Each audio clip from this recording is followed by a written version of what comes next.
नमस्ते दोस्तों, मेरा नाम है सीए देवांग मशहूरी और आप सबका इस चैनल में स्वागत करता हूं। स्टॉक एनालिसिस का ये हमारा 4th वीडियो रहेगा। सबसे पहले हमने कैम्स आईएक्स हैप्पीएस्ट माइंड्स के बारे में डिस्कस करा था और काफ़ी सारे व्यूअर्स का मदरसन सुमी पे भी क्वेश्चन था कि क्या इस कंपनी को अभी बाय करना चाहिए या इस कंपनी को सेल कर देना चाहिए।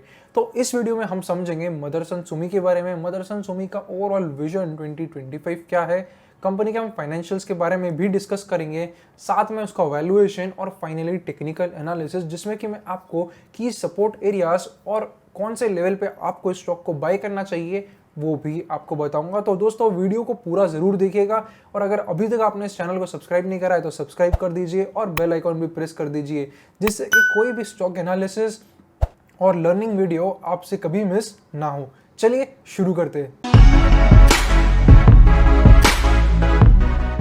मदरसन सुमी ये एक ग्लोबल रिनाउंड नाम है ऑटो एंसिलरी स्पेस में। अराउंड 1986 में ये कंपनी इनकॉर्पोरेट हुई थी। 1993 में ये कंपनी स्टॉक मार्केट पे लिस्ट हुई थी। करंटली कंपनी का जो मार्केट कैप देखेंगे तो कंपनी एक लार्ज कैप कंपनी है। अराउंड 75,000 करोड़ का कंपनी का मार्केट कैप है, यानी कि कंपनी की एक बहुत सॉलिड हिस्ट्री रही है अराउंड 35 ईयर्स ऑफ एग्जिस्टेंस की। अगर हम बात करें इसके बिजनेस की, डिविजन्स की, तो कंपनी के ओवरऑल 10 डिवीजन से 10 में से 5 डिवीजन जो मेजर डिवीजन है वो है वायरिंग डिवीजन, यानी कि गाड़ियों में जो भी अलग अलग तरीके के इलेक्ट्रॉनिक वायर्स लगते हैं वो। देन हो गए मिरर्स, जो आप रियर व्यू मिरर्स देखते हैं और साइड के जो मिरर्स रहते हैं वो। देन आ गया आपका पॉलीमर प्रोडक्ट, यानी कि जो आपके बम्पर हो गया और जो फ्रंट हो गया वो। देन आपका हो गया 4th जो मेटल यूज होता है वो, और 5th जो लार्जेस्ट है वो है लाइटिंग। इस 5 ऑटोमोटिव डिविजन्स के अलावा कुछ डिविजन्स जो कंपनी के नॉन ऑटोमोटिव सेगमेंट में है वो है लॉजिस्टिक्स हो गया, एरोस्पेस हो गया और हेल्थ एंड मेडिकल। यानी कि कंपनी ऑटोमोबाइल में तो बहुत अच्छा नाम है, बट कंपनी धीरे धीरे नॉन ऑटोमोटिव एरियाज में भी आना चाहती है, जहाँ पे कि ओवरऑल एक टेक्नोलॉजी की रिक्वायरमेंट है और अच्छे एक्सपर्टाइज की भी वैल्यू की जाती है। बात करते हैं अब कंपनी के 2025 विजन की। कंपनी ने नवंबर 20 में एक बहुत अच्छा ओवरऑल विजन अगले 5 साल का ले करा था, जिसमें कि मैं आपको कुछ की पॉइंट्स बताने वाला हूं और ये पॉइंट्स समझना बहुत ज़रूरी है, क्योंकि कोई भी कंपनी आगे क्या करेगी, आगे उसका फ्यूचर ग्रोथ क्या है, इसी के ऊपर आज का स्टॉक प्राइस डिटरमाइन होता है। Because stock market is a future discounting machine. तो कंपनी फ्यूचर में क्या करने वाली है, हमको इसको ज़्यादा वेट देना चाहिए बजाय कि पास्ट में क्या क्या कर चुकी है। तो हम इसमें की 4 ऐसे हाइलाइट्स डिस्कस करेंगे कंपनी के विजन 2025 प्लान्स में, जिनको की बहुत अच्छा अप्रिसिएशन मिला था और काफ़ी बुलिशनेस तब इस स्टॉक ने दिखाई थी। क्योंकि अगर हम पिछले साल नवंबर 2020 से अभी का स्टॉक प्राइस कंपेयर करें तो कंपनी ने ऑलमोस्ट 100% का रन दे दिया था, यानी कि काफ़ी ये स्टोरी है वो बस क्रिएट कर रही है ओवरऑल इन्वेस्टिंग वर्ल्ड में। चलिए अब हम देखते हैं सबसे पहला पॉइंट। सबसे पहले पॉइंट में कंपनी ने ये बताया कि कंपनी का ओवरऑल रेवेन्यू टारगेट जो है FY 2025 का वो रहेगा अराउंड $36 बिलियन।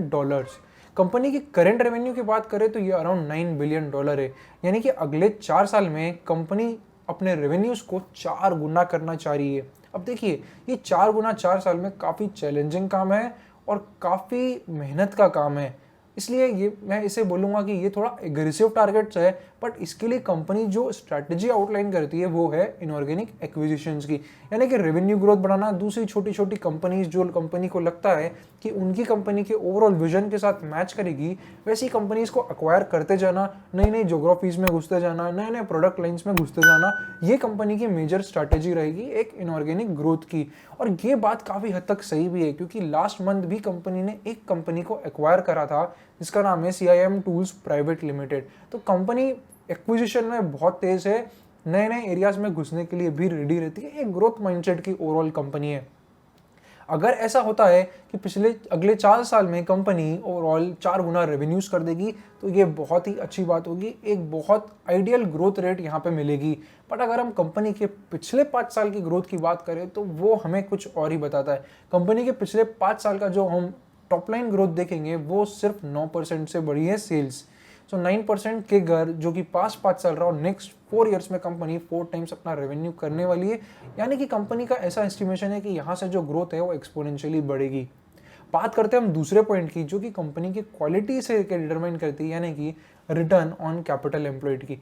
अगर हम पिछले 5 साल का रिटर्न ऑन कैपिटल एम्प्लॉयड देखें तो ये अराउंड 17% पर एनम के आसपास ऑन एन एवरेज आता है।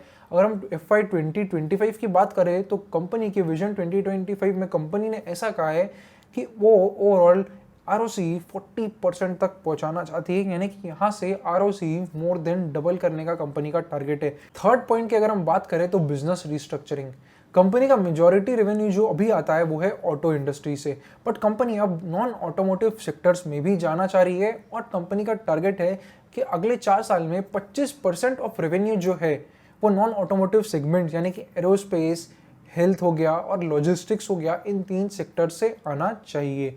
फोर्थ पॉइंट की बात करें अगर हम, तो ये पॉइंट कुछ ऐसा कहता है कि कंपनी कंसंट्रेशन लेवल हर एरिया में कम करना चाहती है, यानी कि कोई भी प्रोडक्ट में 10% से ज़्यादा रेवेन्यू नहीं, कोई भी ज्योग्राफी में 10% से ज़्यादा रेवेन्यू नहीं, और कोई भी अलग तरीके का कंसंट्रेशन क्लाइंट का वो भी नहीं। सो कंपनी हर तरफ से एक डाइवर्सिफाइड कंपनी बनने की कोशिश कर रही है।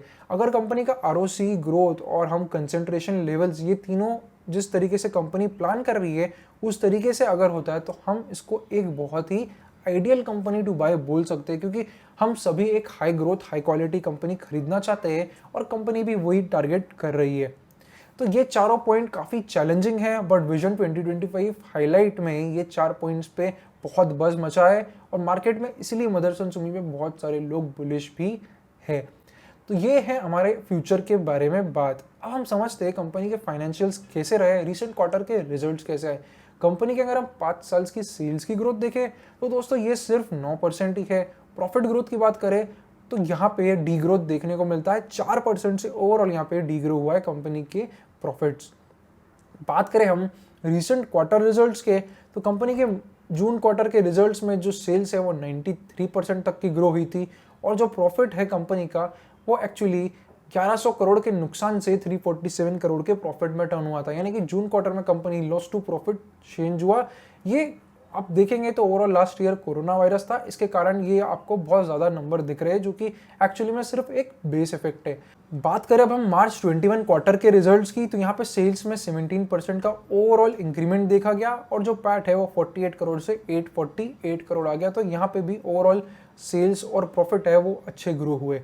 तो कंपनी के फंडामेंटल्स काफ़ी अच्छे लगते हैं। कंपनी ओवरऑल जो बुलिश है वो अपनी इनऑर्गेनिक ग्रोथ के ऊपर बुलिश है, जहाँ पे बहुत एक्वायर कर करके नई नई ज्योग्राफीज, क्लाइंट्स और नए प्रोडक्ट्स में घुस के वो डाइवर्सिफिकेशन भी अचीव करना चाहती है, ग्रोथ भी अचीव करना चाहती है, साथ में क्वालिटी भी अचीव करना चाहती है और ओवरऑल ये विजन काफ़ी बुलिश सेंटीमेंट क्रिएट करता है। अब हम अगर कंपनी के वैल्यूएशन की बात करें तो फंडामेंटली कंपनी एक अच्छी कंपनी है। कंपनी का P मल्टीपल जो है वो अभी करेंटली 38 पर है। कंपनी के अगर हम ऑटो एंसिलरी दूसरी कंपनीज की बात करेंगे जैसे कि मिंडा इंडस्ट्रीज की तो इसका वैल्यूएशन मल्टीपल भी अराउंड 39 है। तो from a point of valuation मैं ऐसा नहीं बोलूँगा कि कंपनी बहुत ही अंडर वैल्यूड है। जो अच्छी ऑटो एंसिलरी कंपनीज है आपको सब 30, 35, 39 के आसपास ही मिलेगी, जो कि मदरसन सुमी भी उसी कैटेगरी में फॉल कर रही है। फ्यूचर ग्रोथ तो बहुत है, बट अब बात करें कि इसके स्टॉक प्राइस पिछले कुछ महीनों से ये जो स्टॉक प्राइस है ये एक रेंज बाउंड मोमेंटम में ही ओवरऑल ट्रेड कर रहा है।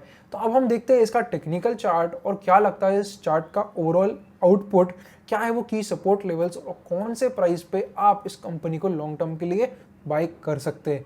चलिए देखते हैं मदरसन सुमी का चार्ट।